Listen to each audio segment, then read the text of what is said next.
الحمدللہ، اللہ کا لاکھ لاکھ شکر ہے کہ جس نے اپنی یاد کی توفیق اور موقع فراہم کیا۔ لاکھوں اور کروڑوں درود حضرت محمد مصطفیٰ احمد مجتبیٰ حبیب کبریاء امام الانبیاء خاتم النبیین صلی اللہ علیہ وآلہ وسلم کی ذات پر کہ جن کے طفیل مالک الملک نے یہ مہربانی فرمائی۔ خیال یار، محبوب کا تصور شیخ ایک بڑی لازوال دولت ہے۔ کائنات کے تمام راز اس ایک راز میں پوشیدہ ہیں۔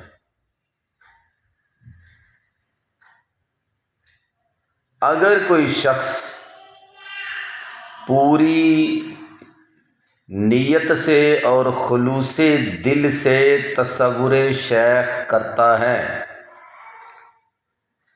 تو تصوف کی راہ میں، راہ سلوک میں انشاءاللہ کامیابی اس کا مقدر بنے گی، کیونکہ یہ ایک ایسی عبادت ہے۔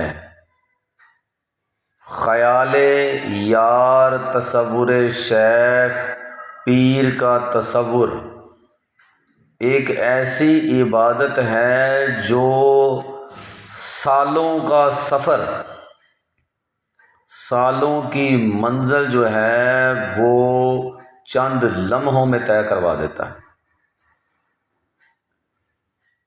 یہ ایک ایسی عبادت ہے کہ جو آپ کو کئی سالوں کی مسافت جو ہے وہ ایک لمحے میں پار کروا سکتا ہے۔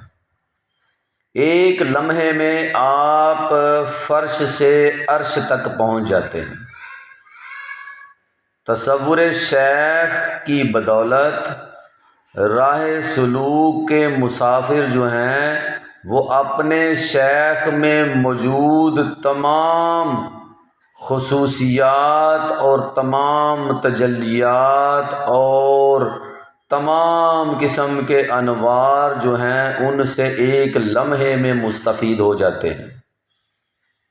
پیر کا تصور جو ہے وہ آپ کو زمین سے اٹھا کر ایک لمحے میں، ایک آن میں آپ کو آسمان تک پہنچا دیتا ہے۔ یہ ایک ایسی عبادت ہے جو آپ کو اللہ کے قرب تک لے جاتی ہے۔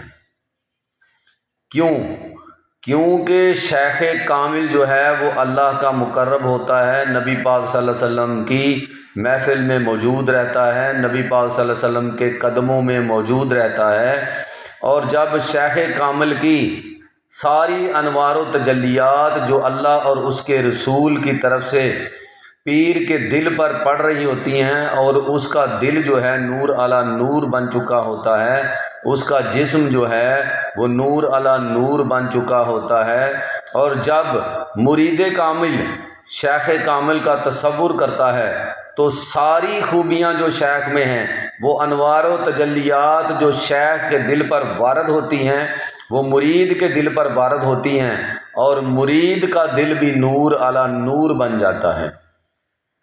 کامیابی کا جو سب سے مقدم اور مقدس راستہ ہے وہ پیر کا تصور ہے، وہ شیخ کامل کا تصور ہے، وہ مرکز کی طرف اپنے دل کو مائل رکھنا اور مرکز پر قائم ہونا ہے۔ جو ایک کا ہو گیا کامیابی اس کا مقدر ہے، جو مرکز پر ڈٹ گیا کامیابی اس کا مقدر ہے، جو اپنے مرکز سے نہ ہٹا، جو اپنے شیخ کے ساتھ منسلک رہا، کامیابی اس کا مقدر ہے۔ تو شیخ کا تصور ایک ایسی عبادت ہے جو آپ کو ایک آن میں، ایک لمحے میں، ایک پل میں آپ کی منزل نبی کریم صلی اللہ علیہ وآلہ وسلم کے قدموں تک پہنچا سکتا ہے، اور اللہ کے مقربین میں آپ کا شمار جو ہے ہو سکتا ہے۔ اسی لیے بہت سے سلاسل جو ہیں اس میں تصور شیخ کا کہا جاتا ہے۔ وجہ صرف یہی ہے کہ شیخ کامل جو ہے اس کی ساری خوبیاں، ساری کی ساری صلاحیتیں، ساری انوار و تجلیات جو رب کی ذات کی طرف سے اس کے جسم میں، اس کے دل پر وارد ہوتی ہیں، وہی تجلیات جو ہیں اس کے مرید کے دل پر وارد ہوتی ہیں، اور مرید کا دل جو ہے وہ بھی شیخ کے دل جیسا ہو جاتا ہے۔ تو آپ احباب جو راہ سلوک کے مسافر ہیں وہ اس کی طرف خاص توجہ دیں۔ امید ہے بات کی آپ کو سمجھ آ گئی ہوگی۔ اللہ تبارک و تعالی عمل کرنے کی توفیق عطا فرمائے۔ وما علینا الا البلاغ المبین۔ السلام علیکم۔